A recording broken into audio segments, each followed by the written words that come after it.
Thanks, Rob. Excuse me. Thank you, Professor Kennedy, for inviting me to say a few words. I'm going to start with York University's land acknowledgement.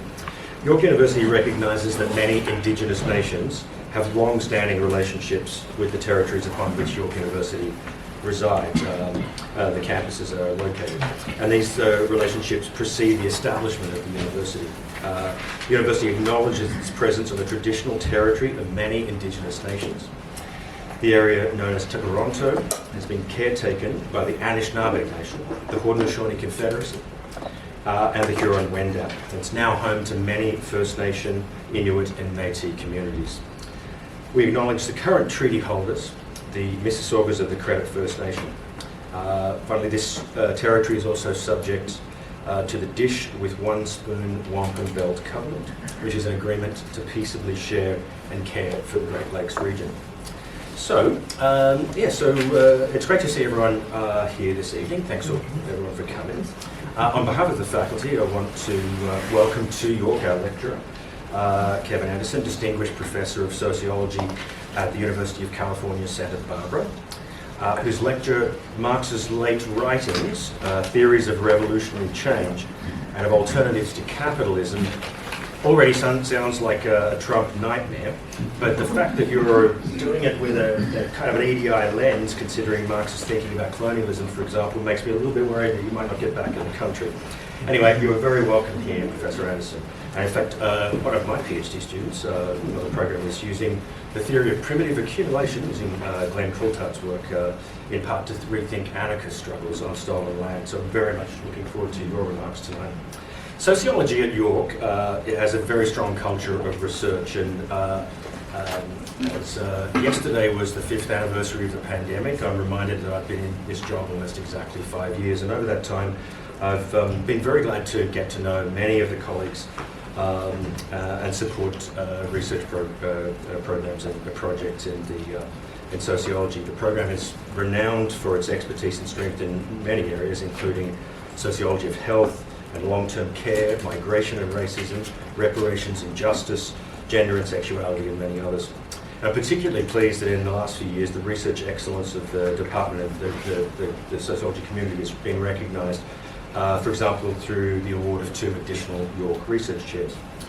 I also want to acknowledge the Resource Centre in Public Sociology, who are a co-sponsor of tonight's event. The Centre provides an important space for research dissemination and engagement, particularly for graduate students. So I'm very glad to have been able to attend several events recently that the Resource Centre has organised, including a great student symposium last week that I think I know some of you were at. So anyway, lastly, I'd like to thank the other organisers of tonight's event. I think that's Can Lee and Marcello Rusto. I didn't see Marcello, but he's not here. He's well, off travelling and talking about Marx. Anyway, with that, thank you very much for coming. I'm looking forward to tonight's event. Thank you very much, Rob. So the good thing is that I won't have to bore you with the introduction because Ravi did a wonderful job doing so. So I'm not going to do that because most of it will be redundant anyways. So this is great. Thank you very much, Ravi. It's good, and this is the wonderful thing about associate deans. They're better prepared. So Professor Anderson, whenever you're ready to go, I will let you speak. This is always the good thing about having shorter and more qualitatively oriented presentation. Professor Anderson. Thank you. Thank you, Robbie and Robert, and I want to also thank in particular Professor Musto for helping to arrange the invitation. I'm honored to be here. I'm also happy to be here. I'm not standing on ground that is under an immediate fascist threat, and it just feels different getting off the plane because what we're undergoing, and you're all reading about it, I'm sure, and the threats against your own country. But these threats are happening against the people of the United States every day, of course, as well. People read about these events like pulling a student out of class at Columbia University and expelling her last week in an attempt to placate the people who are now and they just removed $400 million from the budget of Columbia University as a punitive measure, so it didn't have any effect on placating the Trump administration. I want to point out that even in 1968, when they actually expelled students at Columbia, this was whether they were always guilty of it, I don't know, but they were convicted in the university system of some kind of violence, either against property or police. But in this case, a student was expelled from the university simply for a demonstration, a nonviolent demonstration. The last time that happened was in 1936 during an anti-fascist protest, when the students were criticizing the university administration for its ties, I'm not making this up, to Nazi Germany. But what may not be getting reported as much here, I mean, I live in Los Angeles, and I'm proud to say that the first really large demonstrations about 2 weeks after Trump took office, in the midst of the anti-immigrant crackdown, we had thousands of mainly high school age, very young people from many of the Mexican American Latino community. They were all over downtown LA for several days. They blocked the highways, the main highway going to the center of Los Angeles, 2 days in a row. And that was really the first large-scale protest. Since then, we've seen labor coming out, especially the federal workers. We saw the scientists, I don't know how widely that was reported, but last Friday, the scientists all over the country demonstrated over the attacks on scientific research. And May Day is not usually a big deal in the United States as in other countries, but this May Day looks to be significant because it's going to be a large-scale protest by Latino immigrant workers, and also some of the unions are coming into it too. So a lot of people are anticipating this as one of the largest actions. I don't mean to say all this to suggest that there isn't an atmosphere of fear and that people in any kind of progressive, even humanitarian movement aren't on the back foot, so to speak, now in the United States. It's certainly the case, and there's a lot of fear. But we're going to fight this. And you're going to fight it too. And our governments might be at odds, but I hope that people. So thank you very much for the introduction. And I think it's very appropriate to look at Karl Marx in light of some of these issues, because what I'm trying, this is I'll explain how it connects to my book, but just at a more general level, I think there's one perspective that says we need to defend and restore our democracy, but another perspective says it was the flawed nature of that democracy that helped pave the way for what we have now, and that the critique has to go deeper. So that's obviously what I think. And I presume a lot of the people here would think that, but we would do such a lecture. So that's what I want to go into. I'm happy to say my book is just out. I mean, I literally got the copy last week, and there's a copy if anyone wants to see the physical copy. It's up here. So let me just get right into it. So this is the title of the talk tonight, but also of the last chapter of my book. That's the cover of it. And then these are the other, I just wanted people to take a second to be able to see what the other chapters are, because you can't give like a 30-minute talk on a 300-page book. I mean, you could, I guess, but I decided to focus on the last chapter. It's not really a conclusion. I mean, it's sort of a conclusion, but some of the issues aren't really referred back to. Oh, is that not on? It is on. Oh, this needs to be closer. Yeah, please. How's that? Is that better? Yeah, Okay. that's better. I hope it heard you. Anyway, well, that gave you time to look at the table. Okay. So I want to look at the concepts of revolution and what I'm calling Marx's last years. It's sometimes called Marx's last decade, or the late Marx, I think is what it's been called. More recently, I'm not the only one working on this topic. Marcello Musto published a book, a biography of the last years of Marx about 5 years ago. Kohei Sato, a Japanese Marxist scholar, got really famous over his book, Marx at the Anthropocene, which, and also another one, Marx and Degrowth Communism. Well, in the United States, they took the word communism off the title. I don't know if they did that in Canada too, but not in the UK. That uses a lot of the writings from the late Marx too. So and then mine is, well, I wrote Marx at the Margins a while back. So there's a bunch of literature now on the late Marx. But let's start with what's pretty well known before we go into stuff that's less known. So what is the kind of most best known concept of revolution in Marx? We can see it toward the end of the book, Capital, a working class revolution, which he talks about at a pretty high level of abstraction. The chapter is called The Historical Tendency of Capitalist Accumulation.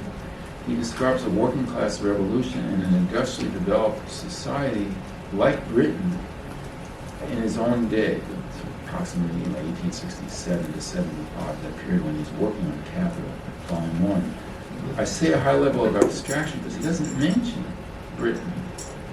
He mentions, well, we'll see what he says. So this is in the context, this is toward the end of the section on the so-called primitive accumulation of capital. The British peasantry has been expropriated, as he calls it. A nicer term is the agricultural revolution. A more current term is dispossession. And then, so that's a certain kind of expropriation.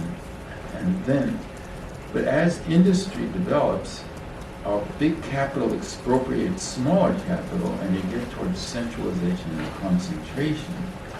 So here's the key passage. Along with the constant decrease in the number of capitalist magnates who usurp and monopolize all the advantages of this process of transformation, the massive misery, oppression, slavery, degradation, and exploitation grows. But with this, there also grows the revolt of the working class, a class constantly increasing in numbers and trained, organizing, united and organized by the very mechanism of the capitalist process of production. There's possibly an immiseration thesis in there, which has been contested. Over time, all these developments of one, the productive forces, two, a united working class become incompatible with their capitalist integument or shell. Next comes the death knell of capitalist private property. Expropriators are expropriated. That is, the capitalist class, which had expropriated stolen land and labor power over the centuries, is itself expropriated by a mass revolution. And he uses this Hegelian reference there. Then he said negation of the negation. The first negation would be dispossession or expropriation of the working people and of their land, of their small plots of land and so forth. The second would be the negation of that, of the communist revolution. So, this has been, one of the things that's been noted is the tone of it seems to suggest it's not going to be 150 years before this happens. So this is one of those things that certainly sociologists and others that look at Marx talk about. But this other stuff has probably become more salient. So this is a rigorously dialectical, very abstract model, but it doesn't deal with or even mention race, colonialism, gender, the state, or other concrete factors discussed in some of Marx's other writings, especially his late unpublished ones, sometimes unpublished ones, or largely unpublished ones. And this is what makes the model so abstract. But you have to realize, as my long-term friend Bertil Ohlmann has a pretty well-known book called Dialectical Investigations, where he notes that Marx operates at different levels of abstraction in his work. So I think it's a very abstract model. It doesn't mean that he isn't concerned with the issues I'm going to talk about. And in fact, after he finished Capital, or finished most of Volume 1, he gets more concerned with these kind of things, but they can also be found in other parts of the book Capital itself. So this is what my focus is today. These three issues, they're not all the issues noted at the bottom of that slide, but three of them: race, class, and nationalism, race, class, nationalism, and revolution in Ireland and Europe. And this framework is carried over part somewhat from his writings on the U.S. Civil War, on race, capitalism, and class. 2, explicitly anti-statist conceptions of communism in the Paris Commune and other writings in the 1870s. And 3, the pre-capitalist indigenous clan and village commune as the base of resistance to capital in Russia and beyond. And I'm going to argue that in each of these three cases, Marx revised his earlier views. In 1 and 2, he makes it explicit. He said, I am changing my position. 3, it's pretty obvious that it's changed, although he doesn't say so. And in 3, he doesn't publish very much either. Okay, so Ireland and the specificity of ethnicity, nationalism, colonialism, and class in the context of a wider European revolution.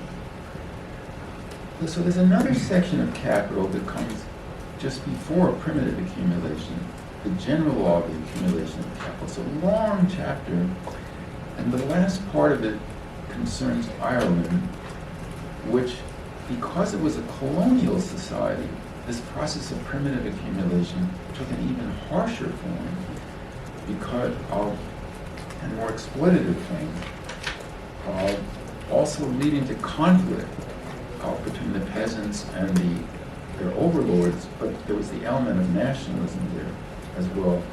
That image is of the Irish famine of the 1840s.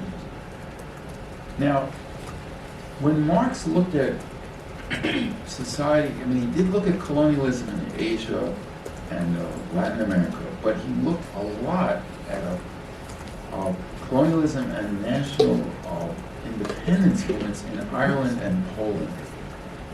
And these were two characteristically colonized societies of his time, one by industrial Britain, the other by agrarian Russia.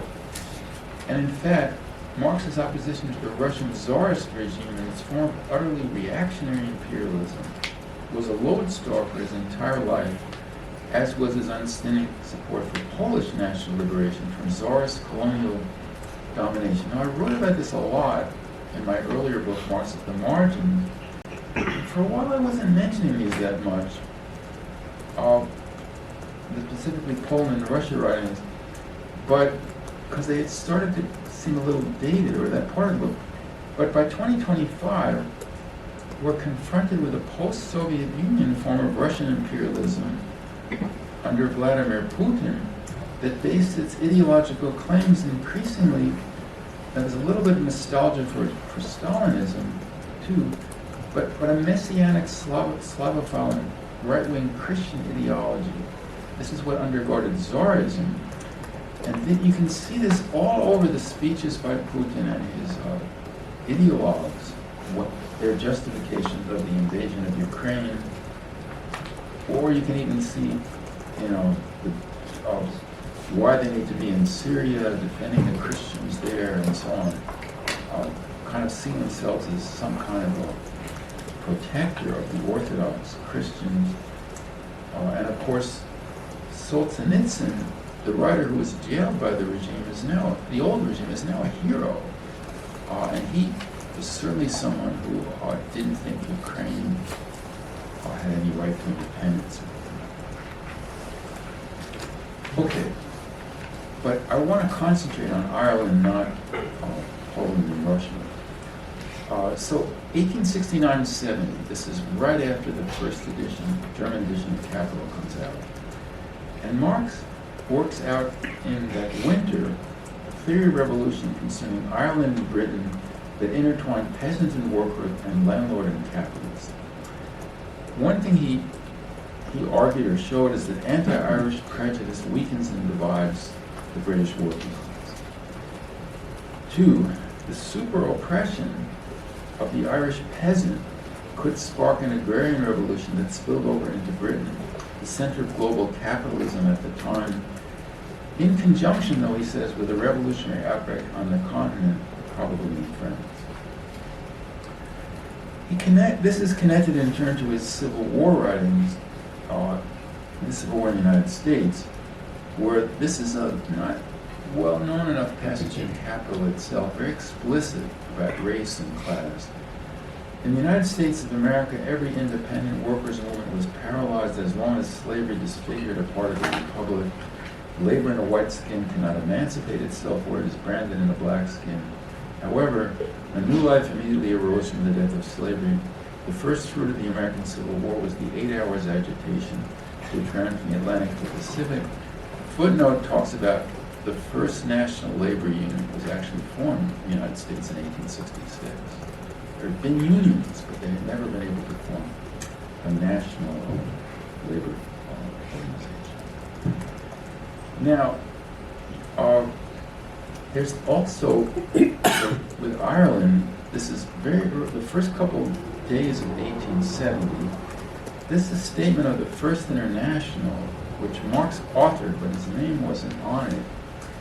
And Marx writes that in normal times, the presence of in England of Irish workers and the quasi-racist antagonism they face from their English co-workers serves to strengthen and even stabilize the rule of capital. So here's the key quote. The document is in French, so this is actually, I think I improved the translation a little bit. The English bourgeoisie has not only exploited Irish poverty and suffering to keep down the working class in England by forced immigration of impoverished Irishmen, but it has also divided the proletariat into 2 hostile camps. In all the big industrial centers in England, there is a profound antagonism between the Irish proletarian and the English proletarian. The common English worker hates the Irish worker as a competitor who lowers wages and the standard of life. But Marx proceeds to turn this around dialectically, now seeing the Irish as a source of revolutionary inspiration, something that will transpire with the help of the First International's influence over the British trade union. So this is, here's where Marx indicates, this is in a letter to Engels, that he's changing his position. It's changing on the directionality of the revolutionary movement. For a long time, I believed it would be possible to overthrow the Irish regime by English working class ascendancy. Marx was always in favor of the Irish and Irish self-determination, independence. This goes back to his earliest. That's not what he's changing. I always took this viewpoint in the New York Tribune. Deeper study has now convinced me of the opposite. The English working class will never accomplish anything before it has got rid of Ireland. The lever must be applied in Ireland. This is why the Irish question is so important for the social movement in general. So, in trying to capsulize this in brief form, we have a complex dialectic of revolution here, which recognizes nations and ethnic sectors. It is also truly international, and which sees the revolution in a many-sided manner. 1, France will probably spark the European Revolution, but unlike Britain, it is too underdeveloped economically to have a large enough working class, and therefore to be able to win against global capitalism. He says this in like half a line, because he's living in a period when 1789, 1830, 1840, France is the paramount country of revolution in his life. And so he's basically saying, yeah, there's probably going to be another revolution in France. Of course, a year and a half after he writes this, the Paris Commune breaks out. So at least on one semi-prediction, it was pretty good. 2, Irish peasants will step in at the beginning, challenging both landlordism and colonialism in their pro-independence and anti-landlord struggle. And he points out that the anti-landlord struggle is more intense in Ireland because of the national element. 3, This will weaken the position of the British ruling classes, since landlords stand alongside capitalists as one of the two major wings of the ruling classes. Moreover, the sons of aristocratic landlords dominate the officer corps of the military, part of the hardcore of the state. Example, General Wellington. 4, who came from an Anglo-Irish. 4, in England, the power of the country's burgeoning trade union movement is attenuated by the fact that English workers, in quasi-racist fashion, similar to the attitude of poor whites to formerly enslaved blacks in the southern United States, despise the sub-proletariat of immigrant Irish workers. Revolution in Britain is impossible until this is overcome. 5. As the Irish struggle spills over into Britain, and with the help of agitation by the International in favor of Ireland and for class solidarity across the Irish-English divide inside Britain, the dialectics of revolution will kick in as the conscience of English workers will undergo a radical transformation, giving them a greater sense of solidarity with their Irish counterparts, and therefore making them more amenable. Thus, both material and ideologically, an Irish social revolution will be the lever that pries open the British and the wider European one, which will probably begin in France. And I just want to say, a lot of people, this kind of statement, a lot of people quote that nowadays. It's a well-known thing, about the quasi-racism of the English workers, and Marx even makes a direct comparison to black people in the United States. But Marx has always seen that as one tendency, not necessarily like in a bad kind of sociological analysis of the worst type of this is some kind of stable thing that's not subject to change or being shaken up. Because it's only 6 or 7 years earlier than that Marx is praising the English workers, because they in the middle of the Civil War, the government of Britain wanted a lot of elements in it wanted to intervene on the side of the South. And they appealed to the workers, and they said, that you're losing your jobs because the cotton was cut off. The North had put a blockade on the southern ports from day one, so the cotton wasn't getting to Manchester. People were actually, there was food insecurity, and there was mass unemployment. So they tried to hold meetings sometimes in Manchester, trying to stir up sentiment, we should intervene. And of course, there have been incidents on the high seas between British ships and U.S. ships, the standard imperialist thing, trying to stoke that. But the workers would have none of it, and they would drive people off those platforms and turn them into a pro-U.S., a pro-Union meeting. And the incredible solidarity through several long years of suffering is something that Marx praised them for. So I want to mention that because otherwise, I don't think he's thinking that in 6 years the British workers have become totally counter-revolutionary or something. There's a lot of flexibility and just room for varying kinds of social constructs. The anti-statist revolution alongside the anti-capitalist revolution. This is the best known of the three things I'm talking about. The Civil War in France. Marx attacks there the state as well as capital. In his address on the Paris Commune, written in the summer of 1871, right after the repression of the Commune. As the Paris Commune practiced it, a modern social republic of the working class needed to abolish the standing army, the police. Oh yeah, abolition of the police. It was already there in 1879. Other people had said abolition of the police in favor of armed citizenry and other organs of state repression, such as being a direct proletarian democracy based upon armed citizenry. And he writes, but the working class cannot simply lay hold of the ready-made state machinery and wield it for its own purposes. And he singles out, also here, because I'm going to mention this elsewhere, he singles out as heroic the real women of Paris who assumed their part in the Civil War and the Paris Commune.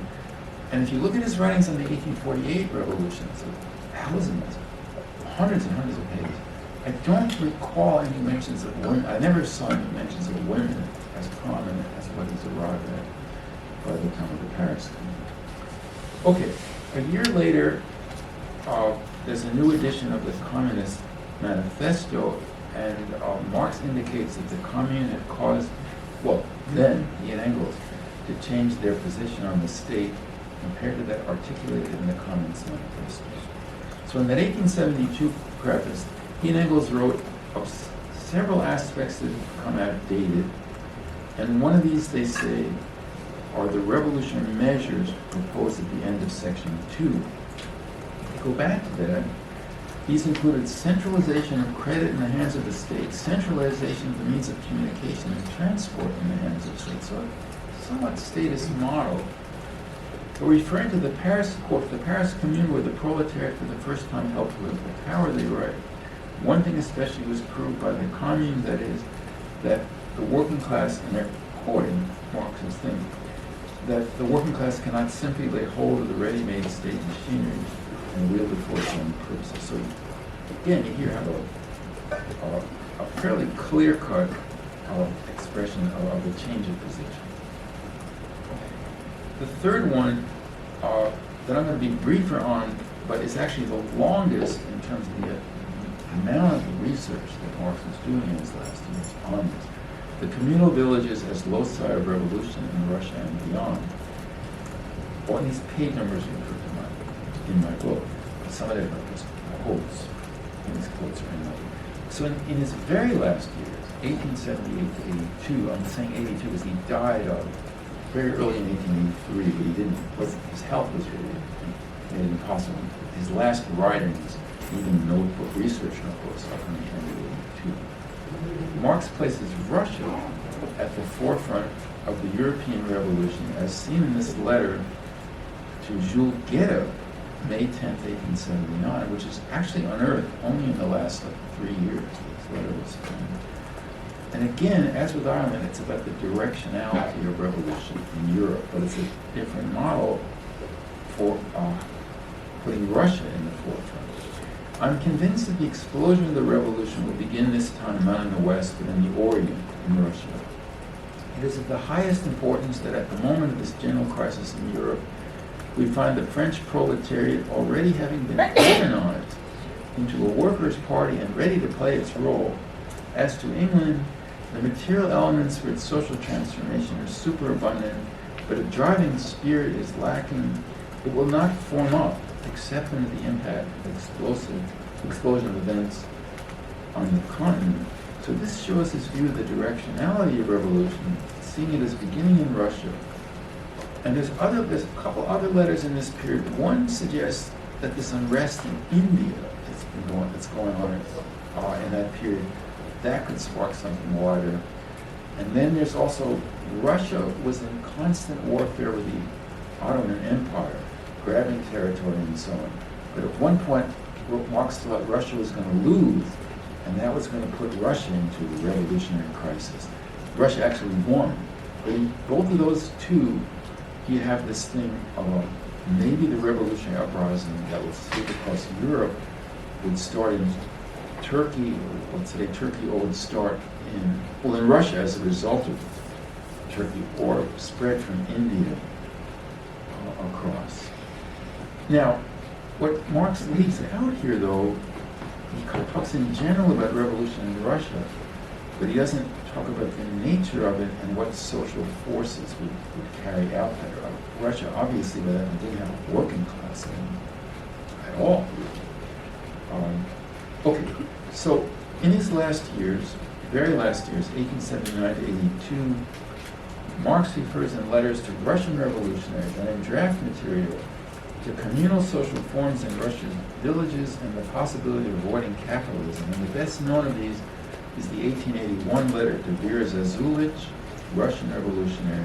And there's 4 drafts of the letter. The letter is only about half a page. But Marx has about 20 pages of material, these drafts. Again, written in French, because French was the language of educated Russians who sometimes didn't even know the Russian language. any more than Frederick the Great wrote in German. He didn't. Okay, so this concern about the communal villages in Russia is theorized very explicitly, although briefly in Marx's, this is Marx's last published writing, although it was almost forgotten for a long time. It's the preface he and Engels wrote to the 1882 Russian edition of the Communist Manifesto. It wasn't forgotten because it was published in Russian. It was published almost immediately afterwards in German, which is the language he wrote it in one of the German socialist journals. So it should have been well known, but it was completely forgotten because the socialists and Marxists didn't agree with it. So here's it's actually just one sentence. It's a preface that talks about some other things too, but this is the key sentence in terms of my concern in the book and tonight. If the Russian Revolution becomes the signal for a proletarian revolution in the West, so that the two complement each other, then Russia's peasant communal land ownership may serve as the point of departure for communist development. So we have a couple things going on here.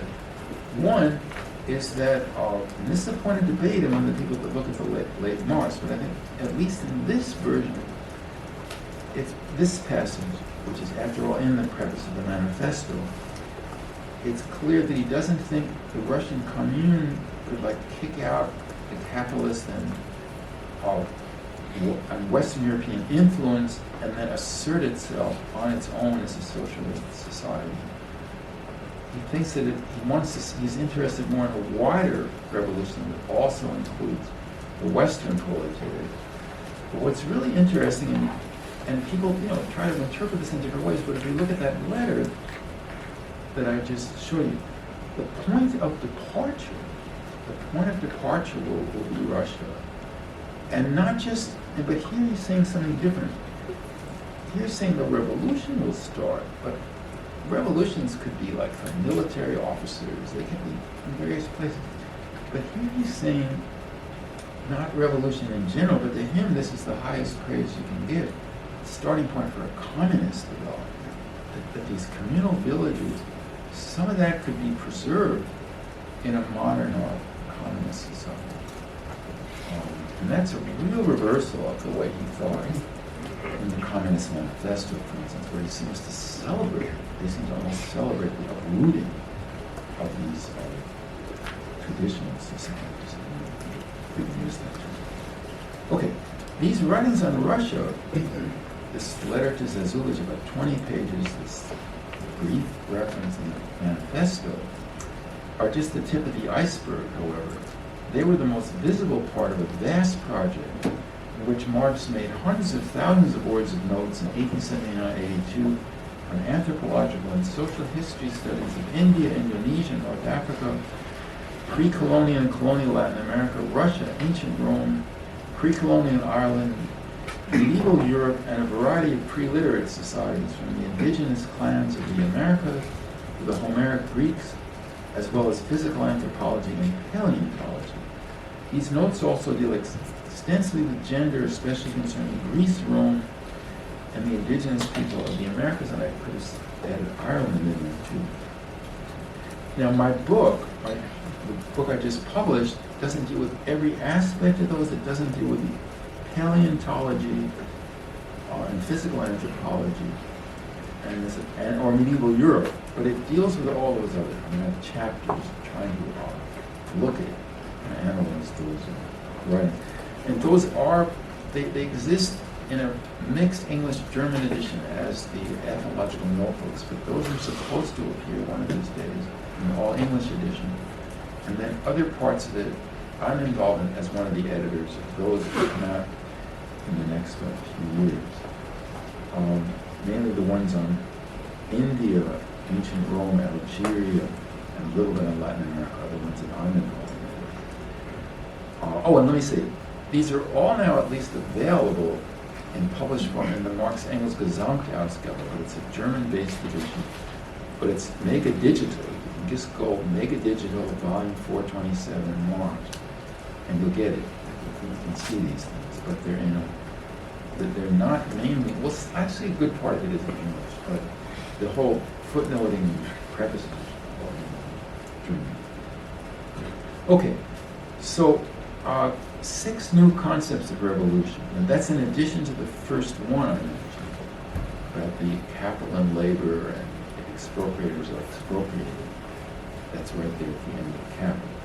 Okay, as he states explicitly in his last publication, that preface to the manifesto, resistance on the part of Russians' communal villages to capitalist encroachment could form the point of departure for a European revolution if it also involved the Western proletariat. In his notes on Algeria's communal villages and their resistance to French imperialism, he connects the fear of the French ruling classes over this resistance to their fear of the Paris Commune that broke out under their very noses. A similar Arab village communal system persists in Gaza and the rest of Palestine. Even today, there's a recent article by Peter Weinbach, a very well-known historian, on this. Some of these, and using British colonial documents of how difficult it is to modernize this area because of the persistence of what they call these communists. Of 3, so the tenacity, for example, of the people of Gaza holding onto their land, some of it can be connected to the kind of thing that Marx is writing. 3, in his notes on Ireland, Rome, and Native Americans, he frequently notes the social power of the women held in the days before colonialism. This too was a locus of resistance, since remnants of these forms existed, most crucially in Ireland, remnants of the communal. In 4, in his extensive notes on India, and in these very last years, probably the largest number of papers are devoted to India. In these extensive notes, he writes that a communal social structure underlay the uprising led by the Maratha rebel Shivaji against the Mughal Empire, a hero, an anti-colonialist hero today, modern India. He also singles out women's leadership in some cases during the Sepoy uprising of 1857 to 59. 5, in his notes on pre-colonial and colonial Latin America, Marx singles out the persistence of indigenous communal social structures even after the establishment of Spanish colonialism. Such communal societies in which women were prominent were much more resilient and sustainable than modern capitalism. Also, he contrasts Latin America to what the British were able to do in India, where a much more technologically advanced imperialism is able much more to uproot the communal social forms than in our Spanish and Portuguese dominated Latin America. 6, in the 1881 note, these notes are even after that preface to the manifesto and the letters to Vera Zazula, so just before the preface to the manifesto. And these, late in 1881, notes on, because the letter to Zazulich is March 1881, these notes are probably a little later in the spring. On communal and clan structures in pre-colonial Ireland, Marx emphasized the persistence of these social forms right up to his own time, also singling out the social power of women held in the days before British conquest and colonialism. These would impact his theorization of resistance to colonialism and landlordism as first developed in his 1870 theorization of Ireland and the wider revolution. But he doesn't, in that first thing I talked about, he doesn't talk about communal social organization in Ireland. But I think he would have gone back to that, to return to Ireland in his very last years. Okay, conclusion. In his last years, Marx developed 3 new concepts. Revolution, alongside, there's more than 3, but these are the ones I talked about today. Alongside that of a united working class uprising, as put in very abstract form in the Capital. 1, British workers' revolutions sparked by revolt in France and an agrarian national revolution in Ireland, which would shake up the racialized, we might say quasi-racialized, false consciousness of British workers and unite them with their immigrant Irish co-workers. 2, revolution inside a modern capitalist society that targets and abolishes the modern centralized state with an emancipatory alternative as in the Paris Commune as a prerequisite for the abolition of capitalism itself. 3, revolution beginning in non-capitalist agrarian societies like Russia, with communal village or indigenous communist systems which, in resisting capitalist encroachments, would also connect to the revolutionary labor movement in the technologically more developed world. So, thank you.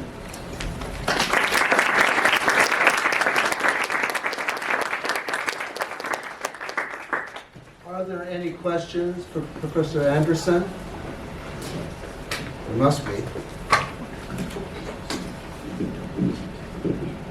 Maybe it's been a long day. Yeah.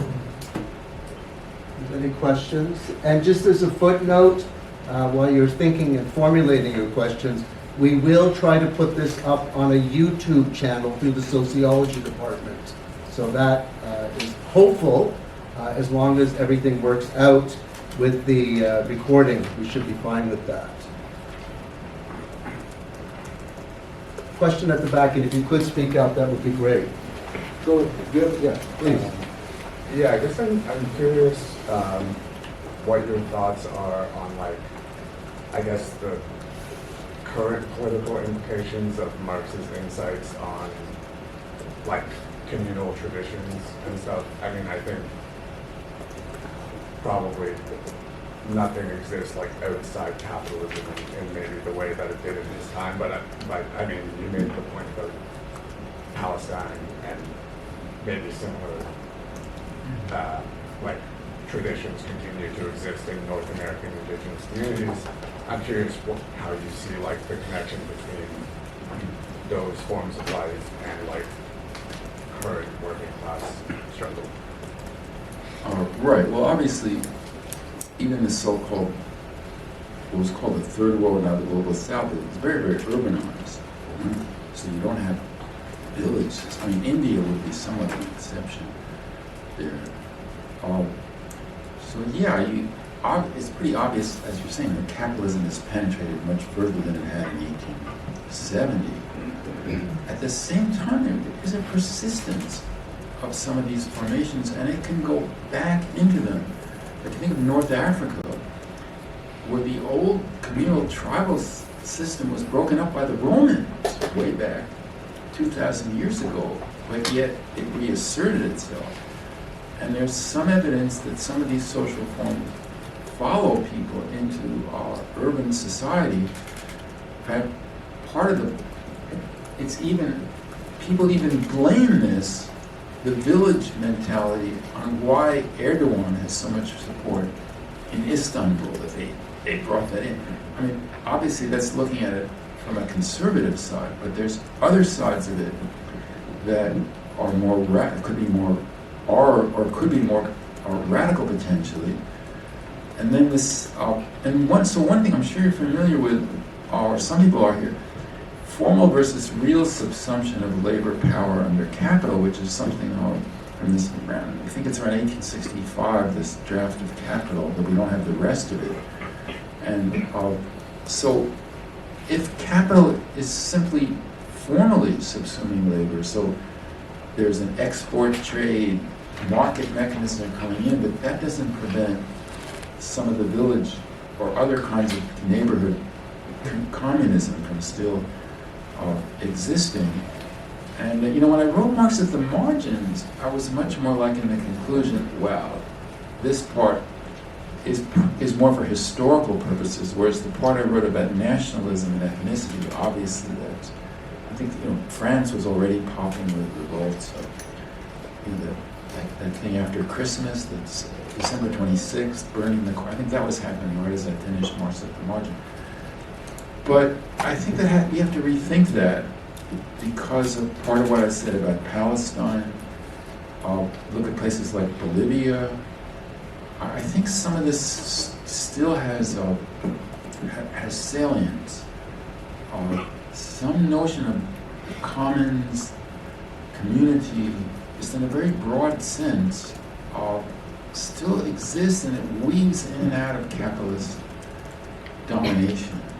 So I think we still have to look at that. And then at a political level, we have to look at, on the one hand, we have these the Arab revolutions, Gaza resistance, and this is somehow intersecting and connecting with large-scale social movements outside in places like the United States, Western Europe, and picking up to some extent from Occupy and the Sanders movement, these left social democratic movements, but radicalizing that. And now, of course, under tremendous pressure from neo-fascists, and not just earlier centrist liberals helped pave the way for the neo-fascists by cracking down so much.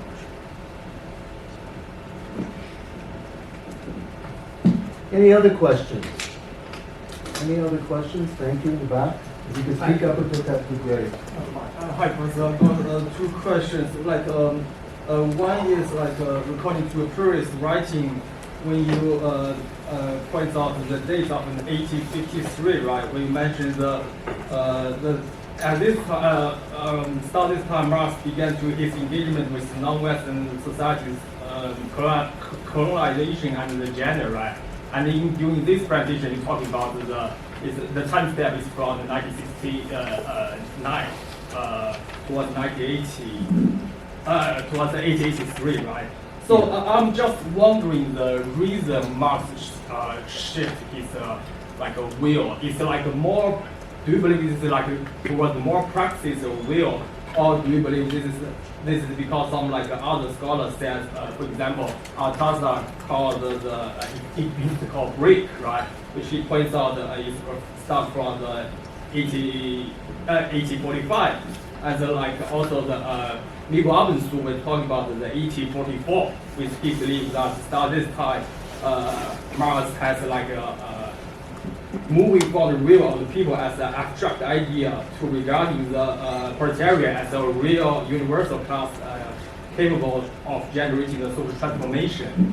And the second question is because you mentioned this kind of carving fork, right, which the Russia commune can shift directly, jumping over through to the capitalist society, right? And also, we know later Marx writes a lot of some words about the very controversial topic. For example, another one is Asiatic mode of production, right? Where he What's that last one?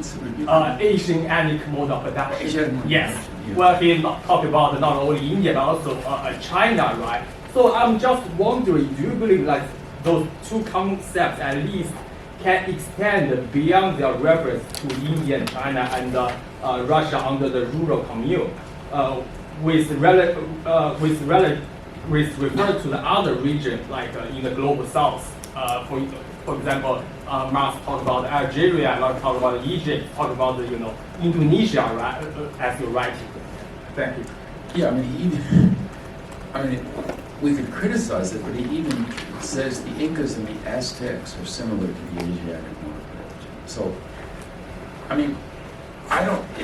it's a strange concept, and he never really develops it. He just mentions it every once in a while. And I think to try to lump all these societies into one category is problematic. But if we could go to a more general level, what he's really saying, I think the most important point for him, or at least for us that we can draw from him, is that this Western model of going through feudalism and then capitalism and then only then after that socialism, because first of all, historically, he really by the end of his life is attacking the notion that India is feudal. This is he doesn't say what it is. He's no longer saying Asiatic mode of production, but he's very adamant that India is not a feudal society under the Mughals and these other pre-colonial social formations. So it doesn't necessarily follow the model in history of the West. And then, of course, in these writings on Russia, what he does is he says the future doesn't have to be the same as the West either. It can skip over.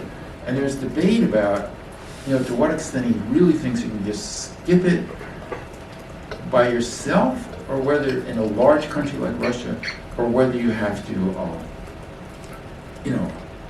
ally with the Western proletariat, have some wider thing.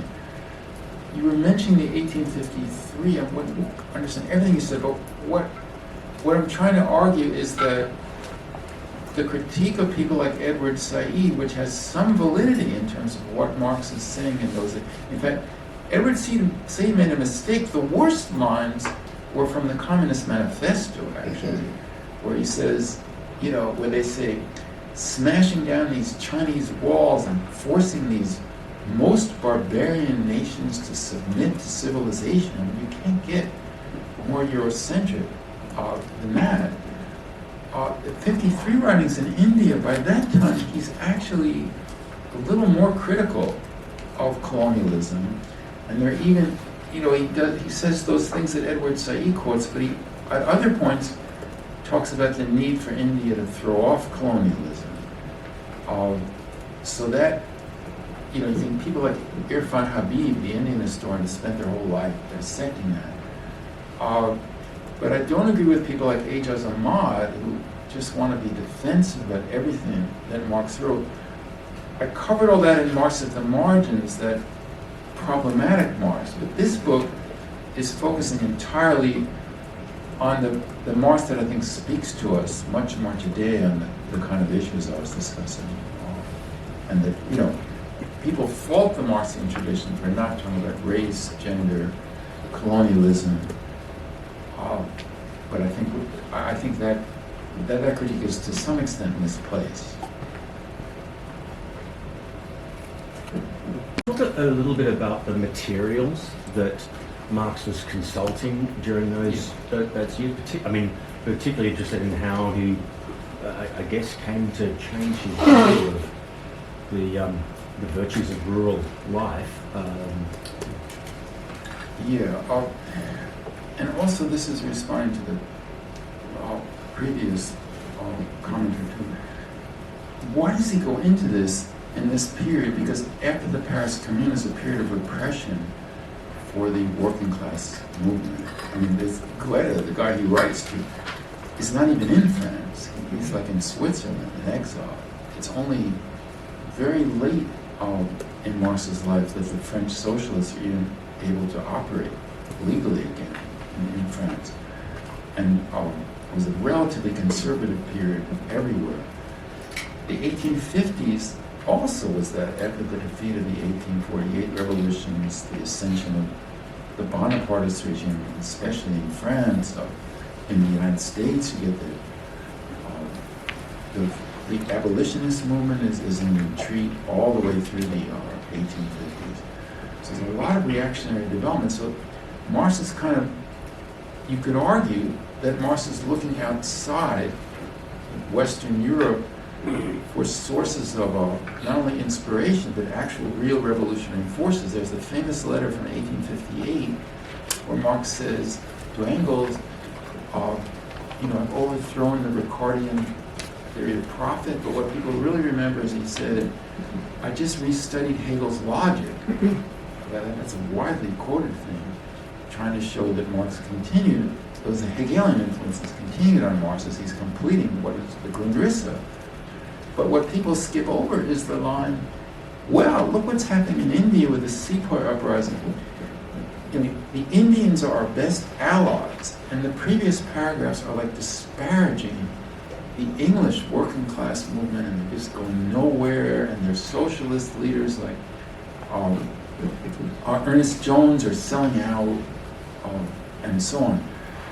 The 70s and 80s, it wasn't just that there were uprisings, as in India, but there were uprisings that had a communist and socialist influence. Capital was translated in 1872 into Russian, which shocked Marx. He was expecting the French or the English to translate it, which didn't come until later.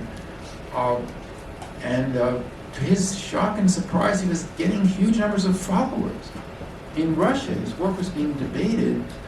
And so those letters about Russia, they're organizational and strategic documents. They're not just research. And so for whatever reason, he jumps into all this research on India and various places what is he looking at? Okay, famously he looks at Morgan's anthropological study that's of the Native Americans, but really about ancient Greece and Rome and comparing them and so on.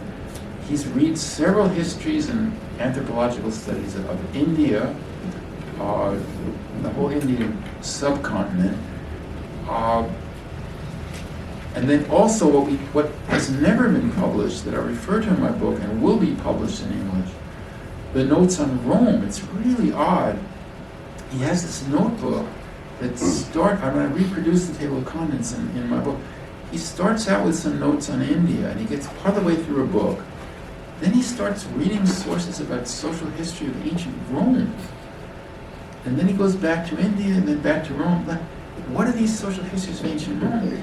They're about the early Roman Republic and its transition to empire, and the slave and proletarian unrest and uprisings. And he actually says, when he talks about the free proletariat that was oppressed, obviously, he says, like the poor whites of the South in America, in the U.S., they didn't want to allow with the slaves. They despised the slaves so much that they wouldn't allow with them. So in these two other contexts, Ireland and the plebeians of ancient Rome, he uses an explanation that's a little like a racial explanation. Well, obviously in Rome there wasn't a racial difference between the proletariat and the slaves. So he's very interested in transitions, because Russia is transitioning, India is transitioning. So all these societies that are outside clear-cut capitalist domination, at least in the deepest sense, are going through these wrenching transitions, which brings up possibilities of revolt and transformation. And there's one letter where he says, well, if you're unlucky, you're going to end up like the Roman proletariat, that doesn't really succeed in anything. Next question. Yeah, so I study anthropology, and historically it's been a discipline that's interested in studying the kind of indigenous cultures that haven't been touched by European, American capitalism. And in a time right now where it's kind of impossible to find a community like that, I found this trend where a lot of anthropologists are curious about studying kind of precarity, poverty, looking at a lot of communities that are often lumpenized in nature and often will end up practicing kind of almost like a sort of subsistence way of living similar to the indigenous communities. So I was curious, what you were saying about the development of Marx's stance on Russia and a community that's kind of untouched by capitalism being more likely to be able to make the revolution to socialism. Do you think that there could be a change in Marx's opinion about the lumpen proletariat now? Yeah, I don't think what he calls the lumpen proletariat he really got as well as some other people later did, because what he's really thinking about is the way the Bonapartes in France, paid people and so on. But it's certainly there as a possibility, and there's hints of this kind of thing.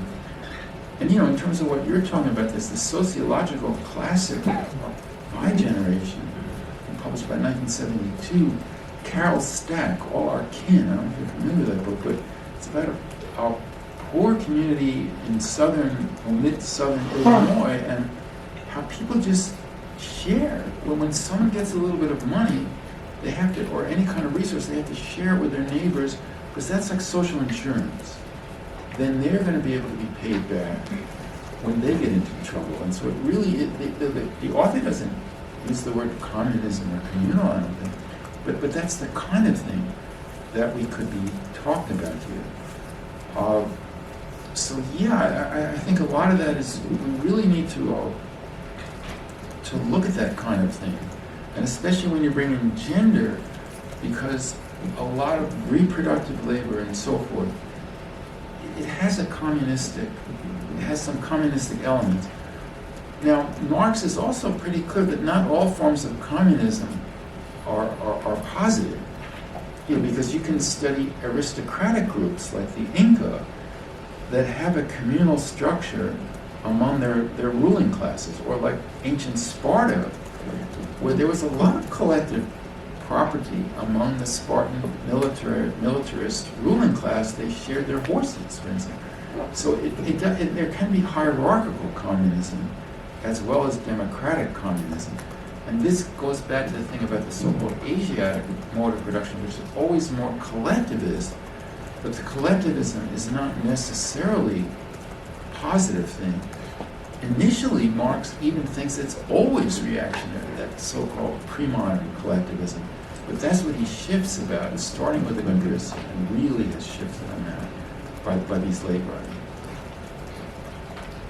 Any other questions? Any other questions? In front, please. Hi, thank you for your lecture. So I guess I'm kind of curious specifically about this second conclusion in the late Marx's later writings. Yeah. I feel like this is kind of this, like there's a fetishism of revolution with an emancipation that would look like the Paris Commune, and I see that talked a lot by Western Marxists.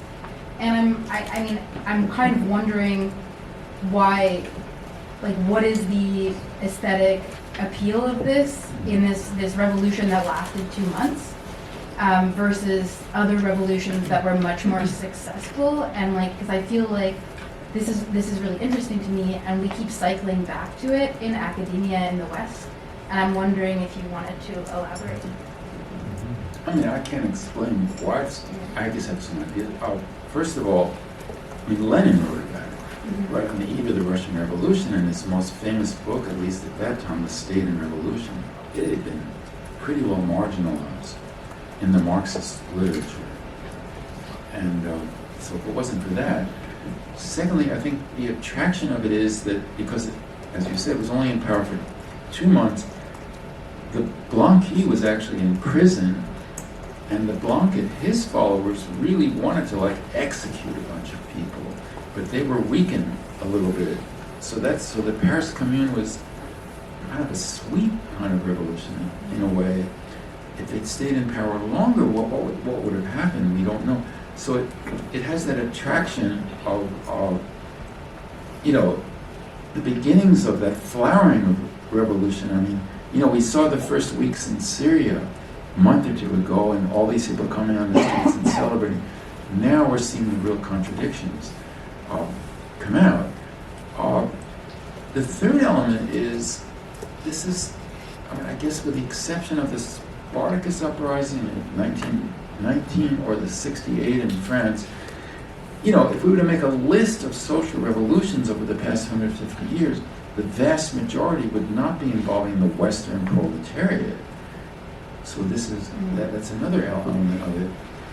But I think this thing about the state is really important to look at, and you have to realize that it's not necessarily a contradiction in Marx that on the one hand he supports the North in the Civil War and Reconstruction, coming in there with military force, because there's different levels. That's not a communist revolution, what's going on in America, whereas the Paris Commune is closer to a model. But he never says that the Paris Commune is communism. He says it's the political form by which to work out the emancipation of labor. Because, for example, the Paris Commune still paid wages. He wants to abolish wages. They didn't. The Bank of France still existed. Lots of gender. Women did not have the right to vote or even be represented directly in the communal bodies. France, as we know, was not in the forefront. I mean, how many people know that women got to vote in France in 1944? So it's very interesting to look at, and there's literature on it. But what I was interested in is that Marx is looking at this commune, and shortly after he starts looking at these communes in Russia and these other places. Any other questions? Thank you very much for your presentation first. It was really inspiring, I think. and I am curious about like the idea of communism. Like, I mean, like, is there any like transformation of how Marx conceptualized communism in his late works? And also, like, what can we understand from a communism? Is it a kind of state, a practice here in future? Like, yeah, is there any change? How, like, here will it? I would be grateful if, yeah. Thank you. Yeah, well, I think visions of a new society are very important in mobilizing social movements. I mean, you think of, I don't know if people know the great French sociologist Edgar Morin. Many people know that name. He's still alive, I think, 100 and something years old. But he was a young man at the time of the resistance, right after the fall of France, and he had this essay, which was actually mainly about supporting Palestine.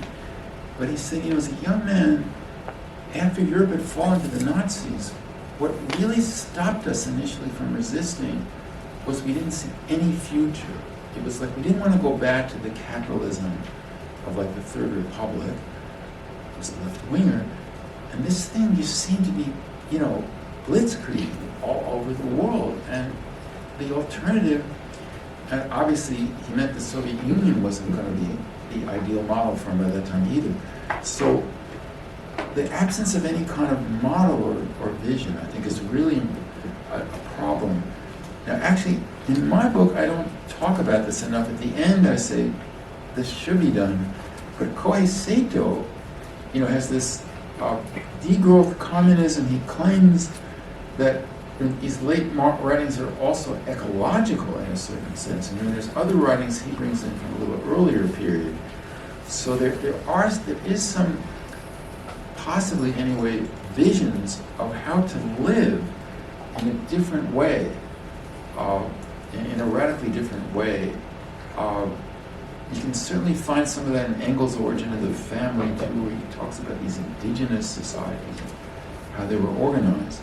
So it can fall into a kind of uncritical romanticization of some of these kinds of societies, but there could be a visionary communism that's ecological, that's rural as well as urban, that could be drawn out of this. And I think this is a project that people are engaged in.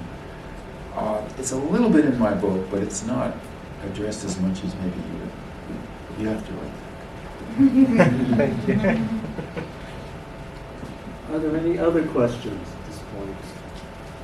If not, Professor Anderson asked me to circulate these leaflets. Can I ask one? Yeah, I just want to ask like a very naive question, which is if we have all these historical examples that look, promising, even if they were defeated and perverted in various ways, like the Commune, and if we have these exhortations from the 19th century up to the present saying, let's get over our racialized false consciousness and get together and support one another and look after one another, why doesn't this ever seem to work? Like, it's just, why are we in the moment that we're in, I guess? Well, certainly in the writings in Ireland, you see one of the reasons. It's not a new thing to be able to, and I think in Ontario here aren't there even some of those kind of politics. I think I read about here the last few years. So, yeah, the demonizing of immigrants and minorities as a way of, gaining credence for a very conservative or established type of institution. This is, it's not new, but I think it's interesting that Marx is talking about it not just in a general sense of dividing the working class. I mean, that's a staple of any kind of socialist discourse.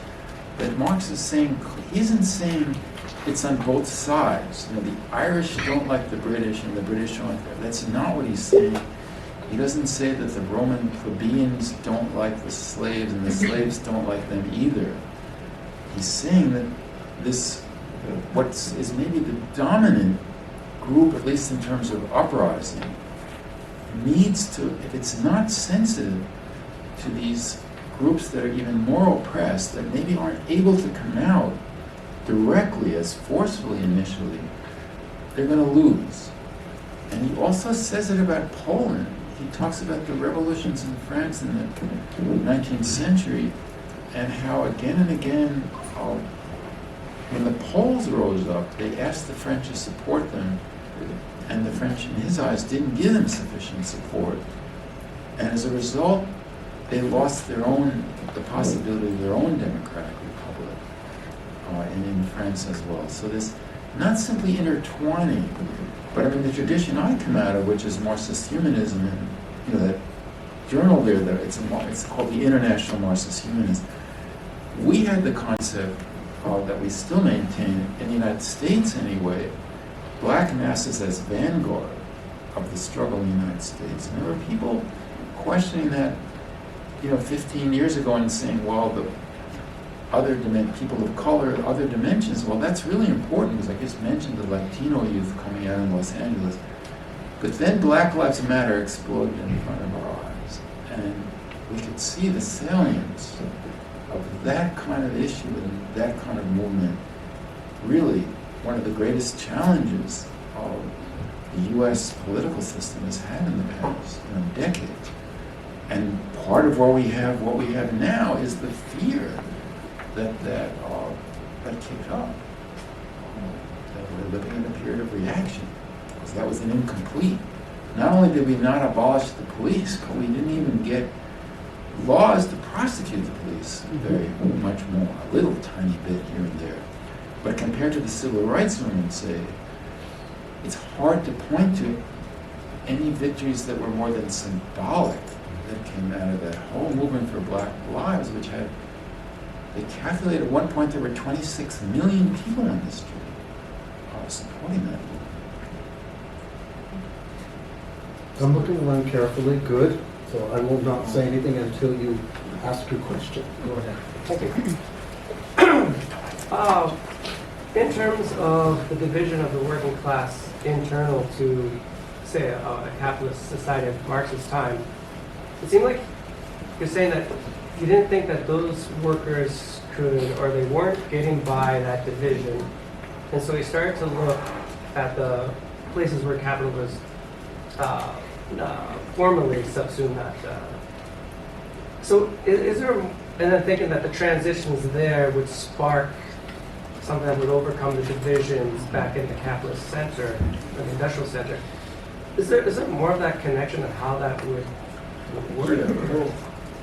Part of the reason why I started with Ireland was Ireland really has those two dimensions. It has the peasant, agrarian, anti-colonial dimension, but it also has the working class, immigrant, labor, oppressed ethnicity, because the Irish are also inside Britain and Manchester as the most oppressed part of the working class. So that's almost a seamless connection. But when you're talking about Russia in Western Europe or India in Western Europe, that's a much longer road. But this is what we face. I think these are two things that he continues to be interested in.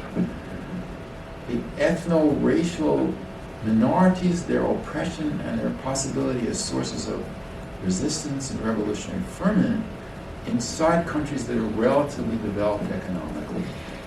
And then also this thing coming from clearly outside a fully developed capitalist society, places like India, Ireland, the island of Ireland itself. But that's another kind of thing. In the case of Ireland, the two get almost seamlessly connected. But the connection would have to be, as he said, maybe he's writing a letter to that French guy. He's saying, you better get ready and you better have the French, try to get the French Revolution, working class, more organized. So when this hits and they rise up, it'll be able to succeed, unlike the Paris Commune would be the implication. And really it has, but it's always like if it doesn't involve Britain, then it's going to be crushed. And I hate to say this, but despite its decline, the United States, our government just seems to have a lot of power to crush other countries, and crushing inside our country, but they're crushing and hurting so many societies around the world. There's going to be resistance, but if the revolutionary movement has to has to fight around the world without any help from inside the United States. And that nuclear-armed colossus continues as it is right now. It's going to be much, much harder. Just kind of building off of what you were just saying, do you see in terms of technology and the internet, the idea of a communal village bridging national borders as being a possible avenue for that? Yeah, I think obviously the way that Twitter, well, what is it called now? X, where they ended up, I mean, it's horrible.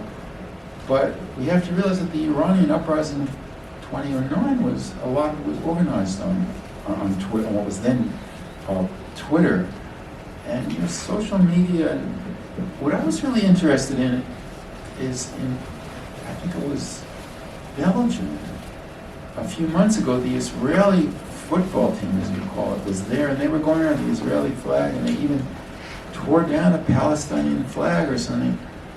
And these, I don't know, like the Uber-type drivers and so on, their social media, they mobilized in a matter of hours. And they started fighting back, and of course there were all these accusations of anti-Semitism and attacking Jews as Jews, but that, to me, that wasn't the way I read it. So, yeah, the social media, I mean, the thing that I wrote on that flyer, there's part of excerpt from this thing I wrote about the first weeks of Trump, and within less than a week, that thing was translated into Spanish. You know, so the social media just gets things around. Not that my thing was that important, but just as an example of, you just can't. And it used to be that there'd be uprisings, like in some place, and it would take months to hear about it. That era is over. You just cannot keep it up. No one has those kind of controls anymore. And thank you so much for coming out, and I hope you enjoyed it. And thank you